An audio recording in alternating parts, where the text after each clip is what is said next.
Cuando el siglo XIX avanzaba sobre las tierras del sur, no lo hacía solo con leyes, decretos y discursos. Lo hacía acompañado por columnas armadas, por estandartes republicanos y por una convicción férrea. El nuevo Estado chileno debía extender su autoridad hasta el último rincón del territorio que decía heredar. Aquella idea, nacida en los salones del poder, chocaría de frente con un mundo antiguo que no reconocía esa soberanía ni aceptaba someterse a ella. Durante décadas, tras el fin del dominio español, la frontera del sur había permanecido en una tensa quietud. El río Biobío seguía siendo un límite de hecho, más respetado por costumbre que por acuerdos formales. Al sur de sus aguas, las comunidades mapuches mantenían su autonomía, sus formas de vida, su organización propia y una memoria viva de resistencia que no había sido quebrada ni por imperios ni por repúblicas nacientes. Pero el nuevo Estado chileno veía esa situación como una anomalía. En un tiempo marcado por la consolidación territorial, la expansión económica y la idea de progreso, la existencia de un vasto territorio fuera del control efectivo del gobierno era considerada inaceptable. La frontera ya no era solo una línea de defensa. Era un obstáculo para el crecimiento, la colonización y la integración forzada del sur. A mediados del siglo XIX, la presión aumentó. Exploradores, funcionarios y militares comenzaron a recorrer la zona con mayor frecuencia. Se levantaron informes, se trazaron mapas, se planificaron caminos. Cada paso era presentado como un avance civilizador, pero para quienes habitaban esas tierras desde antiguo, era una señal clara de amenaza. La presencia militar, aunque al principio limitada, marcaba un cambio profundo. Esta vez, el avance no venía desde una corona lejana, sino desde un Estado que decía hablar en nombre de la nación. El ejército chileno, en proceso de organización y modernización, se convirtió en el instrumento central de esta política. Armado, disciplinado y respaldado por el poder político, comenzó a establecer posiciones cada vez más al sur. Pequeños destacamentos se transformaron en fuertes permanentes. Los caminos se abrieron a punta de pala y fusil. La frontera, lentamente, empezó a moverse. Para las comunidades mapuches, aquello no era un simple reajuste territorial. Era una invasión.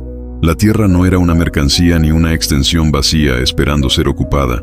Era el sustento, la memoria, el espacio donde descansaban los antepasados y donde se proyectaba la vida futura. Cada fuerte levantado era una herida abierta. Cada soldado acampado, una advertencia. Las primeras tensiones no tardaron en manifestarse. Hubo enfrentamientos menores, robos de ganado, ataques nocturnos, represalias rápidas. Nada de ello era nuevo. La frontera siempre había sido un espacio de fricción, pero ahora el equilibrio se rompía. El Estado chileno no buscaba solo contener, sino avanzar y permanecer. Y esa diferencia lo cambiaba todo. El discurso oficial hablaba de orden, de integración, de soberanía. En la práctica significaba despojo, imposición y violencia. Las promesas de respeto convivían con la amenaza constante de la fuerza armada. Algunos intentaron negociar, otros resistir, muchos observaron con cautela. Pero todos comprendieron que se acercaba una confrontación mayor, una guerra distinta a las anteriores. El ejército chileno avanzaba con una lógica moderna: ocupación del territorio, control de rutas, establecimiento de guarniciones estables. Frente a ello, la resistencia mapuche se organizaba desde otro lugar. El conocimiento del terreno, la movilidad, la memoria de antiguas guerras y la convicción de que la tierra no se entrega sin lucha. Era, en esencia, un choque de mundos. A medida que la frontera se desplazaba, también lo hacía la violencia. Los enfrentamientos se volvieron más frecuentes, más duros, más irreversibles.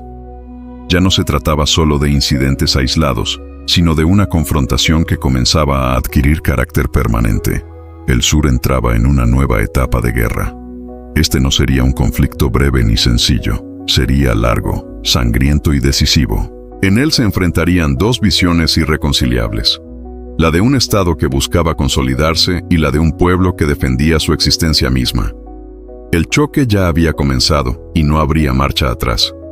En la siguiente parte, veremos cómo el avance militar se acelera, cómo la resistencia se organiza y cómo la frontera del sur se transforma en un verdadero campo de batalla. Con el paso de los años, el avance del Estado chileno hacia el sur dejó de ser un proyecto difuso para transformarse en una política concreta y sostenida. Ya no se trataba solo de expediciones exploratorias o de destacamentos aislados, sino de una estrategia clara destinada a ocupar el territorio, asegurar rutas y establecer una presencia permanente. El ejército se convirtió en la herramienta principal de ese propósito, avanzando paso a paso, fortín tras fortín. Las columnas militares marchaban lentamente, abriendo caminos donde antes solo existían senderos antiguos. Se levantaban fuertes de madera y tierra en puntos estratégicos, pensados para controlar vados, pasos cordilleranos y zonas de tránsito habitual. Cada nuevo asentamiento era presentado como un símbolo de progreso y orden, pero para las comunidades mapuches representaba una amenaza directa, una señal inequívoca de que el equilibrio tradicional estaba siendo quebrado. La ocupación no fue inmediata ni sencilla. El territorio ofrecía resistencia por sí mismo, bosques espesos, ríos caudalosos, inviernos duros y caminos difíciles. A ello se sumaba una oposición que conocía cada rincón del paisaje. La resistencia no se organizó como un ejército regular, sino como una fuerza flexible, capaz de golpear y desaparecer, de cortar suministros y hostigar sin exponerse a una batalla decisiva en campo abierto. Los primeros enfrentamientos de mayor escala comenzaron a producirse cuando las guarniciones avanzadas intentaron consolidar su posición. Patrullas aisladas fueron atacadas, convoyes de abastecimiento interceptados, animales arrebatados. Cada acción tenía un doble propósito: debilitar la presencia militar y demostrar que el control del territorio seguía estando en manos de quienes lo habitaban desde antiguo. El ejército chileno respondió con medidas cada vez más severas. Se reforzaron las guarniciones, se aumentó el número de soldados y se establecieron campañas destinadas a castigar a quienes participaban en la resistencia. La lógica era clara: imponer respeto mediante la fuerza, mostrar que el Estado no retrocedería. Sin embargo, cada castigo alimentaba un ciclo de violencia difícil de detener. A diferencia de las guerras coloniales anteriores, este conflicto se desarrollaba bajo una nueva concepción del poder. El Estado republicano buscaba no solo someter, sino integrar el territorio a su estructura administrativa y económica. Se planificaron colonias, se repartieron tierras y se incentivó la llegada de nuevos pobladores. Todo ello se hacía bajo la protección del ejército, que actuaba como garante de ese proceso. Para las comunidades mapuches, aquello significaba una transformación radical de su mundo. La tierra, antes compartida y recorrida según acuerdos tradicionales, comenzaba a ser delimitada, medida y entregada a terceros. Los espacios de tránsito se reducían, los recursos se volvían escasos y la presión aumentaba. La resistencia, entonces, dejó de ser solo una respuesta inmediata y se convirtió en una lucha por la supervivencia misma. En este contexto surgieron líderes de guerra que supieron interpretar el momento. No todos buscaban una confrontación abierta. Muchos comprendían la necesidad de elegir bien los tiempos y los lugares. Las reuniones se realizaban lejos de los puestos militares. Los mensajes circulaban de boca en boca y las decisiones se tomaban con cautela. La guerra exigía paciencia, conocimiento y determinación. El ejército, por su parte, enfrentaba sus propias dificultades. Mantener tropas en un territorio hostil implicaba un enorme esfuerzo logístico. Las enfermedades, el desgaste y la moral baja afectaban a los soldados, muchos de los cuales provenían de regiones lejanas y desconocían completamente el entorno. La guerra no se parecía a las campañas libradas en otras partes del país. Aquí, cada día era una prueba de resistencia. A medida que los choques se intensificaban, quedó claro que ninguna de las partes estaba dispuesta a ceder. El Estado chileno veía en la ocupación del sur una cuestión de soberanía irrenunciable. Las comunidades mapuches, en cambio, entendían la lucha como una defensa legítima de su territorio y su modo de vida. Dos visiones incompatibles avanzaban hacia un enfrentamiento cada vez más profundo. El conflicto comenzó a adquirir un carácter prolongado. No habría una batalla decisiva que resolviera todo en poco tiempo. La guerra se extendería en el tiempo, con avances y retrocesos, con momentos de aparente calma y estallidos de violencia repentina. La frontera se transformó en un espacio de tensión constante, donde la desconfianza y el miedo se convirtieron en parte de la vida cotidiana. En la siguiente parte veremos cómo esta confrontación se recrudece, cómo el ejército intensifica su avance y cómo la resistencia mapuche enfrenta uno de los momentos más críticos de su historia, en un choque que marcaría para siempre el destino del sur de Chile. Conforme el avance militar se hacía más profundo, la confrontación dejó de ser una sucesión de choques aislados para transformarse en una guerra permanente. El sur ya no era una frontera difusa, sino un territorio en disputa constante, donde cada paso debía ser asegurado por la fuerza. El ejército chileno comprendió que no bastaba con levantar fuertes y patrullar caminos. Debía quebrar la resistencia de manera definitiva si quería imponer su autoridad. Las campañas se volvieron más frecuentes y más ambiciosas. Columnas armadas avanzaban hacia el interior con el objetivo de destruir asentamientos, capturar ganado y forzar el repliegue de la población. La lógica era clara: sin recursos, sin refugio y sin libertad de movimiento, la resistencia terminaría por agotarse. Sin embargo, esta estrategia encontró una oposición más dura de lo esperado. La resistencia mapuche no se presentó como un enemigo visible y ordenado. No buscaba enfrentar al ejército en campo abierto, donde la superioridad en armas y disciplina podía ser decisiva.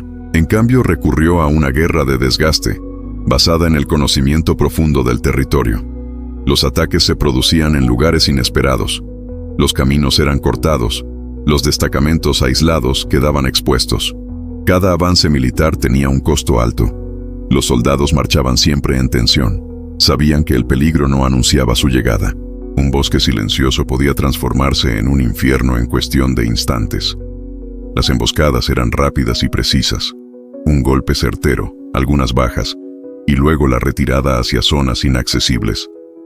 La frustración se acumulaba, y con ella, la dureza de la respuesta. El ejército comenzó a aplicar medidas cada vez más severas. Se establecieron zonas de control, se limitaron los desplazamientos, y se castigó con rigor cualquier señal de colaboración con la resistencia. Las campañas de castigo dejaron tras de sí aldeas destruidas, campos arrasados y familias desplazadas.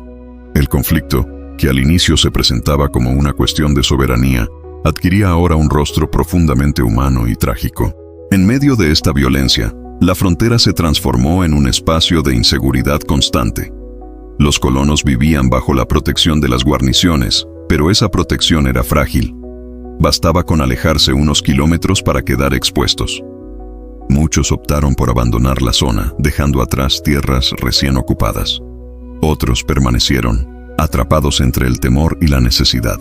La guerra también impactó al interior del propio ejército. Las largas campañas, el clima adverso y la falta de resultados rápidos desgastaron a las tropas.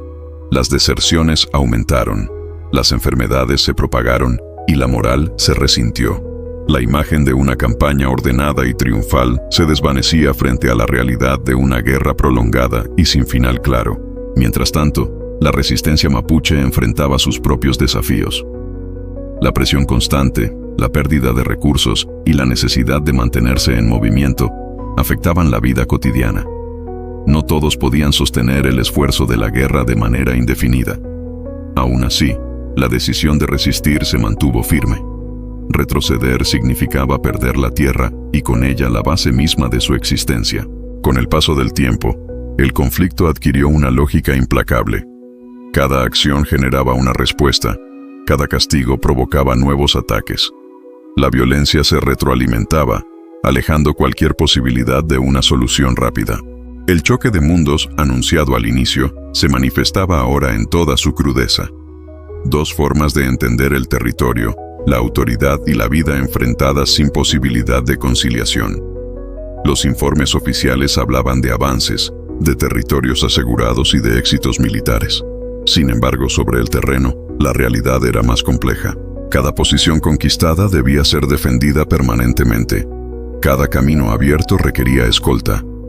El control nunca era absoluto, y la resistencia encontraba siempre nuevas formas de adaptarse. Hacia este punto del conflicto, quedó claro que el sur no sería integrado sin un costo enorme. La guerra ya no era un episodio más en la historia del país, sino un proceso largo y doloroso que marcaría generaciones. Tanto el ejército como las comunidades mapuches estaban atrapados en una confrontación que parecía no tener salida fácil. ¿Cuáles fueron sus consecuencias finales y por qué este choque de mundos dejó una huella imborrable en la historia de Chile? Con el paso de los años, la guerra en el sur dejó de ser percibida como una campaña temporal y pasó a entenderse como un proceso inevitable. El Estado chileno, decidido a afirmar su autoridad, no estaba dispuesto a retroceder. La ocupación del territorio ya no era solo una cuestión militar, sino política, económica y simbólica. En esa determinación se selló el destino de la frontera. Las operaciones militares se hicieron más sistemáticas. El avance dejó de depender únicamente de expediciones aisladas y comenzó a sostenerse mediante una red permanente de fuertes, caminos y guarniciones. Cada posición asegurada permitía avanzar un poco más, reducir los espacios de movimiento de la resistencia y ejercer un control cada vez más estrecho sobre el territorio. El ejército aprendió a adaptarse, a fortificarse y a permanecer. Para las comunidades mapuches, aquel avance significó una pérdida progresiva de autonomía. Las tierras comenzaron a ser delimitadas, medidas y asignadas bajo criterios ajenos a las prácticas tradicionales. Zonas que durante generaciones habían sido recorridas libremente quedaron cerradas o sometidas a vigilancia. El mundo conocido se reducía, y con él, las posibilidades de mantener intacta la forma de vida ancestral. La resistencia, aunque persistente, empezó a fragmentarse. La presión constante, el desgaste humano y material, y la imposibilidad de enfrentar al ejército en igualdad de condiciones fueron debilitando la capacidad de sostener una guerra prolongada. Algunos optaron por replegarse hacia zonas más apartadas. Otros intentaron negociar para sobrevivir en un nuevo orden que se imponía sin concesiones reales. El Estado chileno presentó el avance como una victoria del orden y la civilización. En los discursos oficiales se hablaba de integración, de progreso y de unidad nacional. Sin embargo, sobre el terreno, la realidad era más compleja y dolorosa. La ocupación se sostuvo sobre la fuerza, el despojo y la ruptura de estructuras sociales que habían perdurado durante siglos. La paz que se proclamaba era, en muchos casos, solo el silencio impuesto por la derrota. La frontera del sur dejó de ser una línea flexible para convertirse en un territorio administrado, vigilado y explotado. Nuevos pobladores llegaron, amparados por la protección militar. Se establecieron caminos comerciales, se abrieron mercados y se incorporaron tierras a la economía nacional. Pero ese crecimiento tuvo un costo humano profundo, que raramente fue reconocido en su verdadera dimensión. El ejército, por su parte, emergió de este conflicto como una institución central del Estado. La guerra en el sur consolidó su papel como garante del orden interno y como instrumento decisivo en la expansión territorial. La experiencia adquirida en la frontera marcaría su doctrina y su identidad durante décadas. La victoria, sin embargo, estuvo lejos de ser limpia o definitiva. Para las comunidades mapuches, el resultado fue una herida abierta. Aunque la guerra abierta disminuyó, la resistencia no desapareció. Se transformó. Persistió en la memoria, en la cultura, en la reivindicación silenciosa de la tierra perdida. La confrontación armada dio paso a otras formas de lucha, menos visibles, pero igualmente profundas. Este choque de mundos no fue solo un enfrentamiento militar. Fue el encuentro violento entre dos formas opuestas de entender el territorio, la autoridad y la vida en comunidad. El Estado chileno avanzó con la convicción de estar construyendo una nación. Los mapuches resistieron con la certeza de estar defendiendo su existencia misma. Ninguna de las dos visiones pudo absorber completamente a la otra sin conflicto. Con el tiempo, los hechos fueron quedando atrás, pero sus consecuencias permanecieron. Las desigualdades, los resentimientos y las disputas por la tierra no nacieron en el presente. Tienen raíces profundas en este periodo. Comprender esta guerra es comprender una parte esencial de la historia de Chile, una que rara vez se cuenta sin simplificaciones. Así terminó el enfrentamiento abierto entre los mapuches y el ejército de Chile. No con una reconciliación verdadera, sino con una victoria impuesta y una resistencia transformada. El choque de mundos dejó cicatrices visibles e invisibles que aún hoy siguen marcando el sur del país. La historia no cerró ese capítulo, solo cambió la forma en que continuó escribiéndose.